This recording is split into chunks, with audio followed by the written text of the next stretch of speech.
ഇന്നലെ മുതലുള്ള ഒരു അന്വേഷണമാണ് മമ്മൂട്ടിക്കായും പെട്ടോ എന്ന് ചോദിച്ചുകൊണ്ട് അതിന് ഉപോത്ബലകമായി ചില വീഡിയോ ക്ലിപ്പുകളൊക്കെ പ്രചരിക്കുന്നുണ്ടത്രേ. ഏതായാലും മമ്മൂട്ടിക്ക അകത്തോ പുറത്തോ മുട്ടിയതിലുണ്ടോ മുട്ടാത്തതിലുണ്ടോ തൊട്ടതിലുണ്ടോ എന്നുള്ളതിനെക്കുറിച്ചുള്ള വിവരമൊന്നും ലഭ്യമല്ല. അദ്ദേഹത്തിൻ്റെ ഫാൻസ് ആഞ്ഞാഞ്ഞ് സാമൂഹ്യ മാധ്യമത്തിൽ അടിക്കുന്നുണ്ട്, ഹിക്കായെ കണ്ടുപടിയടാ, ഹിക്ക അങ്ങനെയല്ലടാ, ഹിക്ക ഇങ്ങനെയല്ലടാ എന്നൊക്കെ. അതിലൊന്നും വലിയ കാര്യമൊന്നുമില്ല, അങ്ങനെ പറയുന്നതിലൊന്നും അർത്ഥവുമില്ല. അതിൻ്റെ വസ്തുതാപരമായ വിഷയം അറിയാതെ അക്കാര്യത്തിലൊരു അഭിപ്രായം പറയുന്നത് ശരിയല്ല. പക്ഷേ രാവിലെ മുതൽ ഹിക്കായുടെ വിഷയത്തിൽ ഒരു സാധനം അങ്ങ് പുറപ്പെട്ടു. അത് പുറപ്പെടാൻ കാര്യം എന്താണെന്ന് ചോദിച്ചാൽ, ഒരു പ്രമുഖ നടൻ, മഹാനടൻ എന്നൊക്കെ പറഞ്ഞുള്ള ഒരു പേര് വരുമ്പോൾ നമുക്കെല്ലാവർക്കും മനസ്സിലുണ്ട് അതാരാണ് എന്നുള്ളത്. ആ കാര്യം നമ്മൾ വളരെ ശൃംഗാരഭാവത്തിൽ, കുസൃതി ഭാവത്തിൽ പറഞ്ഞ് ആസ്വദിച്ചുകൊണ്ടിരിക്കുന്ന ഒരു കാര്യമാണ്. പുള്ളി അതൊക്കെ ചെയ്യും എന്ന് പറഞ്ഞിട്ട്. ഇപ്പോൾ കഴിഞ്ഞ ദിവസം ഒരു സാമ്പത്തിക ശാസ്ത്രജ്ഞ ഉണ്ടല്ലോ, മേരി മാഡം, അവർ പറഞ്ഞത് അവർ പഠിക്കുന്ന കാലം മുതലേ ഈ കോളേജിൻ്റെ മുന്നിൽ വന്ന് ഇതുപോലെ പെൺകുട്ടികളെ വണ്ടിയിൽ കയറ്റിക്കൊണ്ട് പോകുന്ന ഒരു മഹാനടനെ അവർക്കറിയാവുന്നൊക്കെയാണ് പറയുന്നത്. ഏതായാലും അതെല്ലാവർക്കും അറിയാം.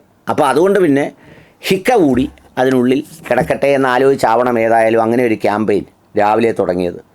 അതിലൊരു നടി ആതിരയുടെ ഒരു ഇൻ്റർവ്യൂവിലെ വാചകങ്ങൾ ചേർത്ത് വെച്ചുകൊണ്ടാണ് ഒരു ക്ലിപ്പായി പുറത്തിറങ്ങിയത്. അത് മനോരമ അവകാശപ്പെടുന്നത് അവർ തന്നെ എടുത്തൊരു അഭിമുഖമാണ്. ആ അഭിമുഖത്തിൽ അത്തരമൊരു പരാമർശമൊന്നും മമ്മൂട്ടിക്കെതിരെ ആതിര നടത്തിയിട്ടില്ല, അത് എഡിറ്റഡാണ് എന്നാണ് പറയുന്നത്. ഏതായാലും അതിനെ സംബന്ധിച്ച് അവരൊരു വിശദീകരണം ഇറക്കിയിട്ടുണ്ട്.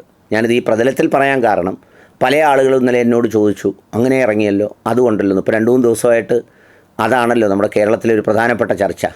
എല്ലാവർക്കും അതൊന്ന് കണ്ടിട്ട് എങ്ങനെയെങ്കിലും മരിച്ചാൽ മതി എന്നുള്ള രീതിയിലാണ്. പണ്ട് നമ്മുടെ ഉമ്മൻചാണ്ടി സാറിൻ്റെ CD എടുക്കാൻ പോയപ്പോൾ വാവളന്നിരുന്നതുപോലെ ഈ ഒഴിവാക്കിയ ഭാഗം വായിച്ചാൽ മതി, ഒഴിവാക്കി കഴിഞ്ഞുള്ളതൊക്കെ പുറത്ത് വാട്സപ്പിലൊക്കെ ഉണ്ട്, അതാർക്കും വലുതായിട്ട് വായിക്കാൻ താല്പര്യമില്ല.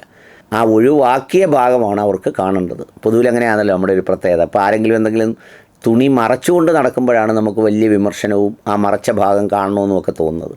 തുറന്നിട്ട് നടന്നാൽ അങ്ങനെ തോന്നില്ല.